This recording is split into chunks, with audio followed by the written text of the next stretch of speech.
Hello sports lovers, welcome to Med Sports TV.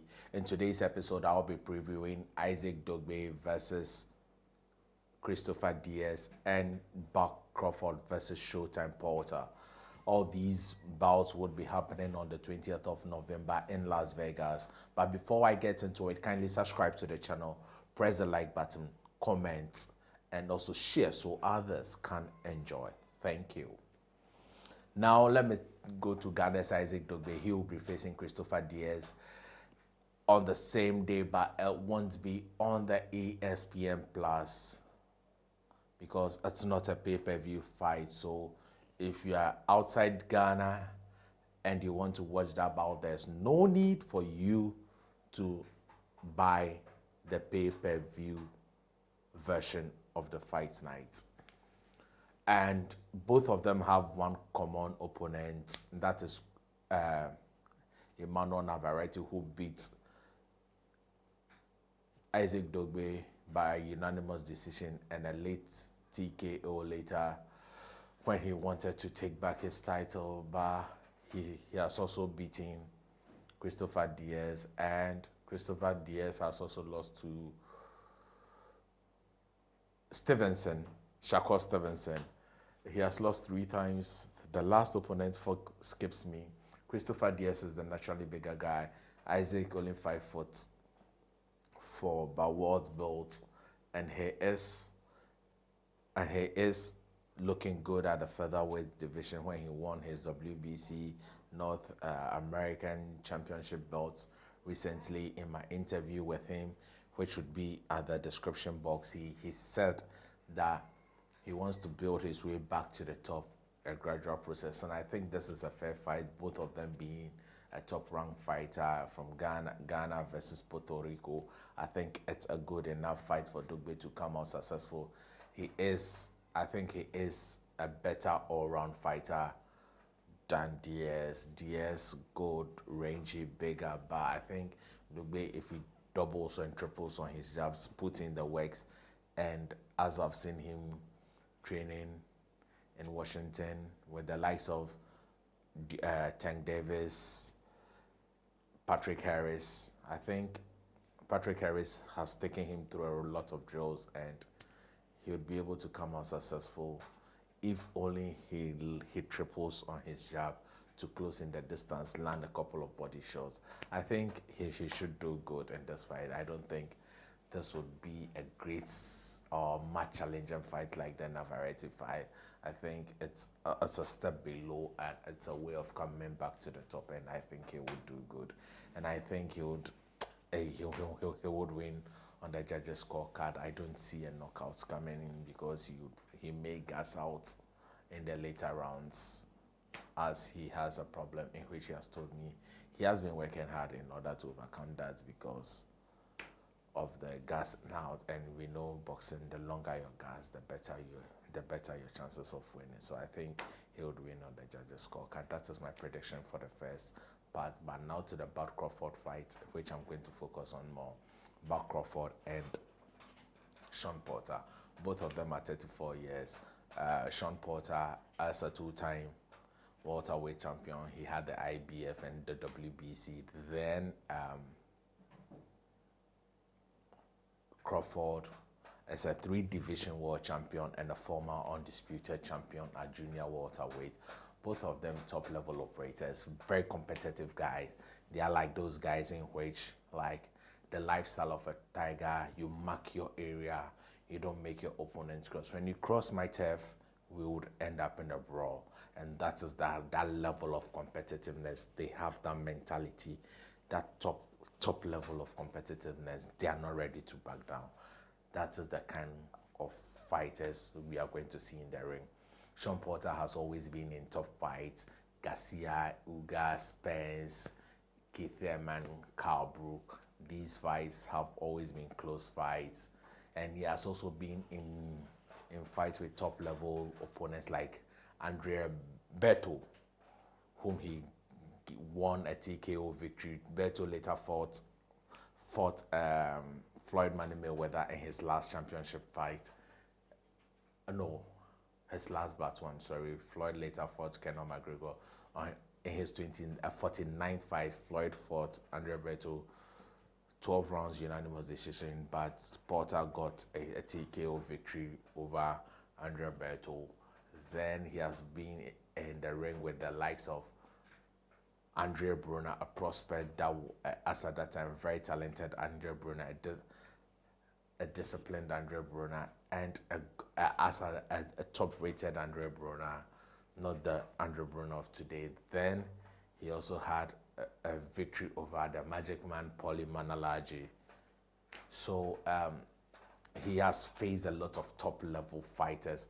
Paulie Malignaggi is a world champion. He's a two-time world champion. Andre Brunner is I think a three-division world champion. Berto is a former world champion. Carl Brook is a former world champion, winning the IBF belt. Keith Thurman is a former unified welterweight champion. Danny Garcia is a former junior welterweight champion. So he has faced a lot of top level. Whilst the likes of he has faced Jeff on a former world champion, and he has also faced decent or world level opponents, but not to the standard of Shawn Porter. But he is seen as the man with the superior talent, and this is going to be an exciting fight. One, because of the styles. Porter is an inside and a pressured fighter. He lunges in sometimes with one jab, but with Crawford, I don't think the one jab to go in would be good enough. I think he needs to double pa, or sometimes triple the jab pa before he gets into it, because Crawford is one of the best at controlling range. Crawford is the best when it comes to switching from southpaw to orthodox to southpaw. And Crawford, as the second best, most adjusted fighter after Floyd Mayweather I've seen in boxing for about 25 years now. Any style you bring to them, they can adjust. If you bring the style, 1 round, 2 rounds, they adjust and they take control of the fight. That is the kind of level Crawford is as a fighter. He adjusts to whatever you bring it. Because Jeff Horn is a bigger fighter than Porter, but Jeff Horn has the same style, but he is bigger. See how Crawford was able to adjust and took him apart in the later rounds with his counter punching skill, with his movement, switching from southpaw to orthodox and orthodox to southpaw. It's so fluid you don't notice it, and he has power in both hands. That's why he can boast of about over 70% knockout rate, whilst Porter has less than 50% knockout rate. So he has powers in home. He has knocked out people with the left hook and knocked out people with the right, and he does it so smoothly that you don't see fault. But I think that is when if Porter steadies Crawford, whilst he is switching from lefty to righty or righty to lefty, he can take advantage of him during that period. Because Crawford is not a systematic fighter. He doesn't fight like, I throw 3-4 combinations and move to my right, like the likes of Manny Pacquiao. No, I throw 2 power shots, pa, like Errol Spence. Errol Spence has a habit of throwing 2 power shots at pa. He doesn't follow any pattern, because he is a switcher. He can be fighting as a righty and be fighting as a lefty. So he doesn't really have any pattern, and he goes with his instinct. He can double jab you and finish with a body shot or uppercut to the body. Then the next time he double jabs and you think he would go to the body again, and he just steps back. So he doesn't follow any pattern. That is the most challenging thing for Porter to do, reading the rhythm of Crawford. And I think by the time he reads the rhythm, the fight would be over. Crawford would have been running away with a victory. And one thing that would count in this fight is the IQ level of Crawford and the IQ level of Porter. Porter, people don't consider him to have a very high IQ, but he's also able to adjust. He makes you fight his style, and that he makes you fight his style. He doesn't allow you to fight his, because he's always on your chest. He's always giving you pressure. And Porter is just about 5'7".